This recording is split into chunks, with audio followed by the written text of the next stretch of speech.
CPIM സംസ്ഥാന committee അംഗം P ജയരാജനെ പുകഴ്ത്തി വീണ്ടും ഫ്ലെക്സ് ബോർഡുകൾ. കണ്ണൂർ കക്കുന്നത്ത് ഭഗവതി ക്ഷേത്ര പരിസരത്താണ് ബോർഡുകൾ സ്ഥാപിച്ചത്. തൂണിലും തുരുമ്പിലുമുള്ള ദൈവത്തെപ്പോലെ ഈ മണ്ണിലും ജനമനസ്സിലും എന്നെന്നും നിറഞ്ഞു നിൽക്കുന്ന സഖാവാണ് പി ജയരാജൻ എന്നാണ് ബോർഡിലെ വാചകങ്ങൾ. പാർട്ടി കോൺഗ്രസ് കഴിഞ്ഞ് പി ജയരാജൻ തിങ്കളാഴ്ച നാട്ടിലേക്ക് മടങ്ങാനിരിക്കെയാണ് ഫ്ലെക്സ് ബോർഡുകൾ ഉയർന്നിരിക്കുന്നത്. പി ജയരാജനെ ഇത്തവണ കേന്ദ്ര കമ്മിറ്റിയിൽ ഉൾപ്പെടുത്തുമെന്ന അഭ്യൂഹങ്ങളുണ്ടായിരുന്നു. എന്നാൽ കേന്ദ്ര കമ്മിറ്റിയിലേക്ക് പി ജയരാജനെ പരിഗണിച്ചിട്ടില്ല. വ്യക്തികേന്ദ്രീകൃത ആരാധനയും പ്രചാരണങ്ങളും പാർട്ടി വിലക്കിയിരിക്കെയാണ് ഫ്ലെക്സ് ബോർഡുകൾ പ്രത്യക്ഷപ്പെട്ടിരിക്കുന്നത്. കേന്ദ്ര കമ്മിറ്റിയിലും സംസ്ഥാന സെക്രട്ടേറിയറ്റിലും ഉൾപ്പെടുത്താത്തതിലെ പ്രതിഷേധമാണിതെന്നാണ് സൂചന. കഴിഞ്ഞ ദിവസമാണ് മധുരയിൽ വെച്ച് നടന്ന 24ാമത് പാർട്ടി കോൺഗ്രസ് അവസാനിച്ചത്.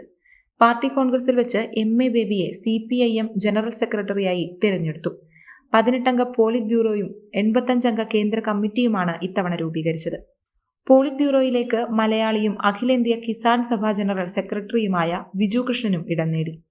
കേന്ദ്ര കമ്മിറ്റിയിലേക്ക് LDF കൺവീനറായ TP Ramakrishnan, Puthalath Dineshan, KS സദീഖ എന്നിവർ കേരളത്തിൽ നിന്ന് പുതുതായി ഉൾപ്പെട്ടു. ജോൺ ബ്രിട്ടാസ് MPയെ സ്ഥിരം ക്ഷണിതാവായും പരിഗണിച്ചു. അതേസമയം PBയിൽ മുഖ്യമന്ത്രി പിണറായി വിജയനും കേന്ദ്ര കമ്മിറ്റിയിൽ നിന്ന് PK ശ്രീമതിക്കും പ്രായപരിധിയിൽ നിന്നും ഇളവ് നൽകിയിട്ടുണ്ട്.